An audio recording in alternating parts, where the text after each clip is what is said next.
श्री शिवाय नमस्तुभ्यम। हर हर महादेव। पंडित प्रदीप मिश्रा जी द्वारा आशुतोष जी महापुराण कथा जो कि कोकड़ी ग्राम छत्तीसगढ़ से बांची जा रही है। आज कथा का 5वां दिन था।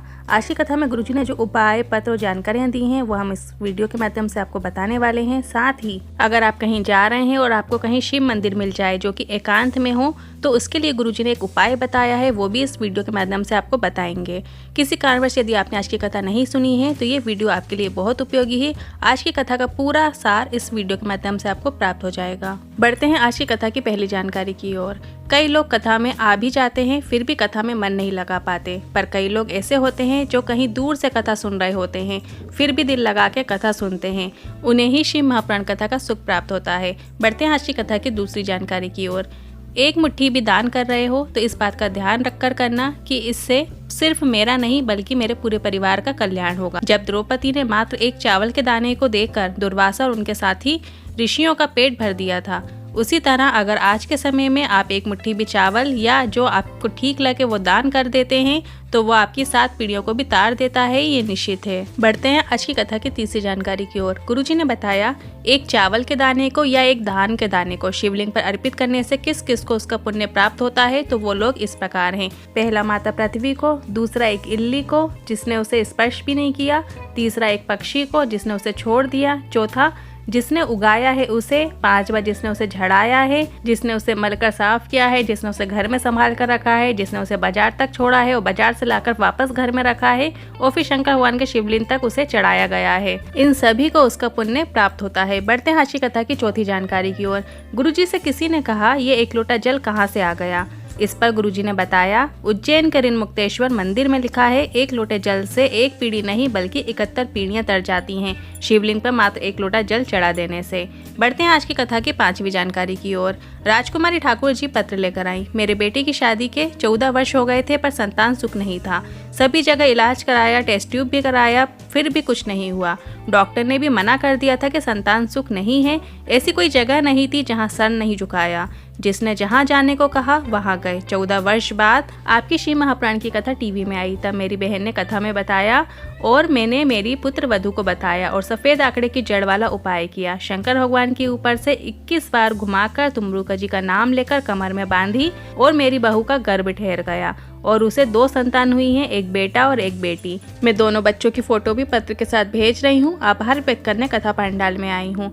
बढ़ते हैं आज की कथा की 6वीं जानकारी की ओर। अनीता जी पत्र लेकर आई। आपकी कथा टीवी में 2020 से सुनना प्रारंभ की। मेरी बेटी की शादी को कई वर्ष हो गए थे, संतान नहीं थी। फिर मैंने बेटी को पशुपतिनाथ व्रत का वर्णन किया, सफेद आंकड़े की जड़ का वर्णन किया और मेरी बेटी ने एक लोटा जल निरंतर चढ़ाना शुरू किया।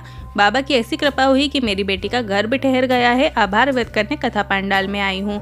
बढ़ते हैं आज की कथा की 7वीं जानकारी की ओर। गुरुजी ने बताया कि कई लोग कहते हैं कि सीहोर वाला महाराज कहता है कि 1 महीना जल चढ़ाओ तो महादेव की कृपा होगी, या 3 महीने जल चढ़ाओगे तो आपकी मनोकामना पूरी होगी। बल्कि गुरुजी ने कहा है कि सच्चे दिल से सच्चे मन से अगर आपने एक दिन भी 1 लोटा जल चढ़ा दिया तो उससे भी महादेव की कृपा आपको प्राप्त हो जाती है। बढ़ते हैं आज की कथा की 9वीं जानकारी की ओर। जिस प्रकार आपने कोई जमीन या प्लॉट ले लिया है पर वो आपका तब तक नहीं कहलाता जब तक आप उसकी रजिस्ट्री ना करवा लें, उसी प्रकार आपने जो पशुपतिनाथ व्रत किया है, 16 सोमवार व्रत किया है या एकादशी व्रत करते हो, सोमवार का करते हो, संतोषी माता का करते हो, विवलक्ष्मी माँ का करते हो या प्रदोष व्रत करते हो, मतलब कोई भी व्रत यदि आपने धारण किया है तो उसका फल आपको तभी प्रदान होगा जब आप उसका उद्यापन करेंगे। बिना उद्यापन के व्रत का फल आपको प्राप्त नहीं हो सकता। बढ़ते हैं आज की कथा की 10वीं जानकारी की ओर। पशुपतिनाथ व्रत का उद्यापन क्या घर में नहीं कर सकते? क्या घर में ब्राह्मण को बुलाकर वस्त्र आभूषण नहीं दे सकते? तो इस पर गुरुजी ने कहा हमने कभी मना नहीं किया, पर अगर आपने किसी को बुलाया और आपसे किसी ने पूछा कि किसका उद्यापन है, क्यों रखा था व्रत, ऐसे कई सवाल पूछे जाते हैं।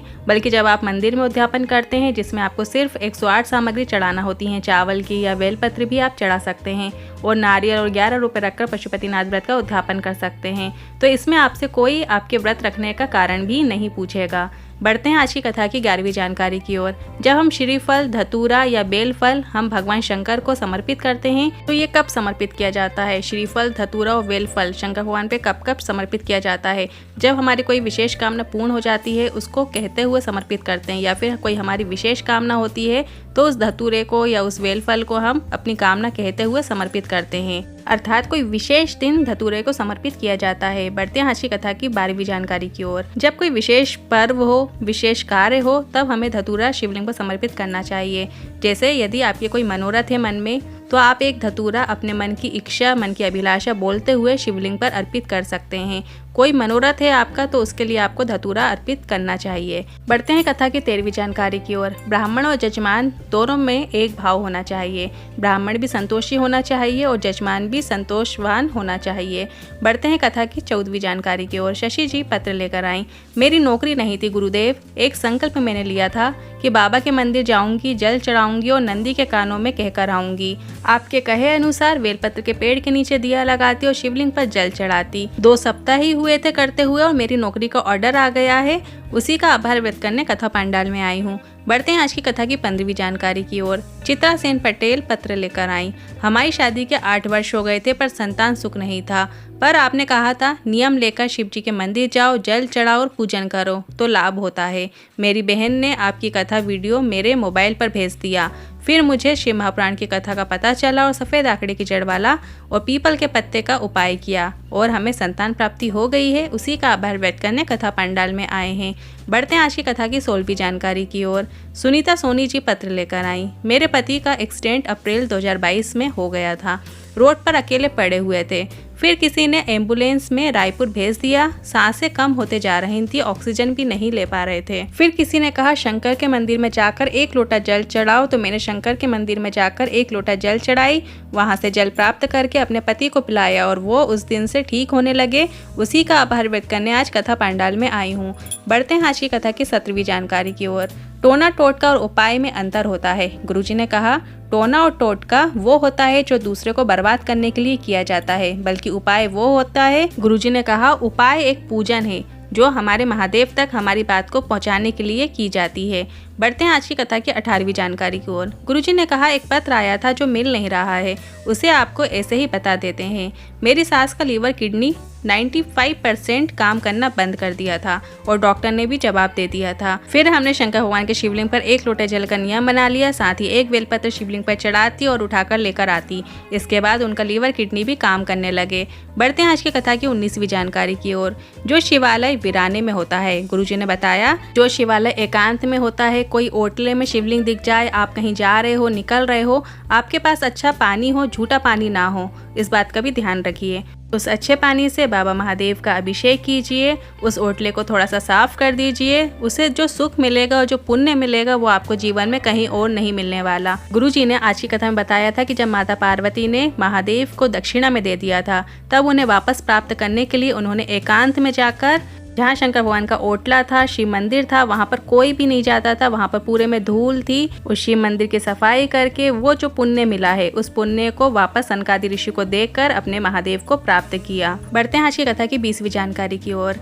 गुरुजी ने कहा कभी दुख की घड़ी आ जाए, कोई समस्या सामने आ गई हो, तो आपको बस एक विश्वास रखना है कि मैं 1 लोटा जल अभी शिव मंदिर जाकर चढ़ा दूंगी तो मेरे महादेव मेरे कष्ट, मेरी समस्या को दूर कर देंगे। ऐसा विश्वास होना चाहिए आपको महादेव के ऊपर।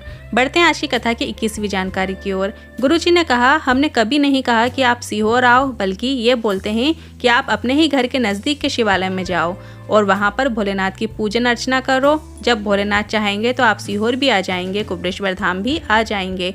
घर के पास के शिवालय में जाने से भी महादेव की कृपा आपको प्राप्त होगी, यह निश्चितता है। बढ़ते हैं आज की कथा की 22वीं जानकारी की ओर। कई प्रश्न आ रहे थे कि महाराष्ट्र में होने वाली कथा का एड्रेस बता दीजिए, तो आपको बता देते हैं कि जो कथा 13 से 17 जनवरी 2023 को होने वाली है, उस कथा का नाम रहेगा चंद्रभागा शिव महापुराण कथा और इस कथा का एड्रेस है महाराष्ट्र के परभनी में होगी, लक्ष्मी नगर पात्री रोड में होने वाली है। इस कथा का जो समय रहेगा वो शाम को 4 बजे से 7 बजे तक रहेगा।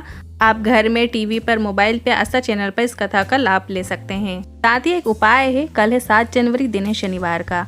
उनके घर में धन संपदा की कमी है, बरकत नहीं है, तो उन्हें एक उपाय करना है। गुरुजी ने अपनी पिछली कथाओं में इस उपाय को बताया था। आपको क्या करना है, शनिवार के दिन शाम के समय एक घी का दीपक बनाना है। गोल बाती का दीपक बनाइएगा, घी का दीपक बनाइएगा और शनिवार के दिन पीपल के वृक्ष के नीचे आपको कुबेर का स्मरण करते हुए वो घी का दीपक आपको लगा देना है, प्रज्वलित कर देना है। श्री शिवाय नमस्तुभ्यं मंत्र का भी स्मरण कीजिएगा। 5 शनिवार ये उपाय करके देखिएगा, लक्ष्मी की आवक होने लगेगी। आज की कथा को हमने छोटे रूप में बताने का प्रयास किया है। अगर आपको वीडियो थोड़ी भी उपयोगी लगी हो तो वीडियो को लाइक करके कमेंट बॉक्स में हर हर महादेव ज़रूर टाइप कीजिएगा। यदि मन में कोई सवाल है, क्वेश्चन है तो आप कमेंट बॉक्स के जरिए पूछ सकते हैं। हर हर महादेव। श्री शिवाय नमस्तुभ्यम।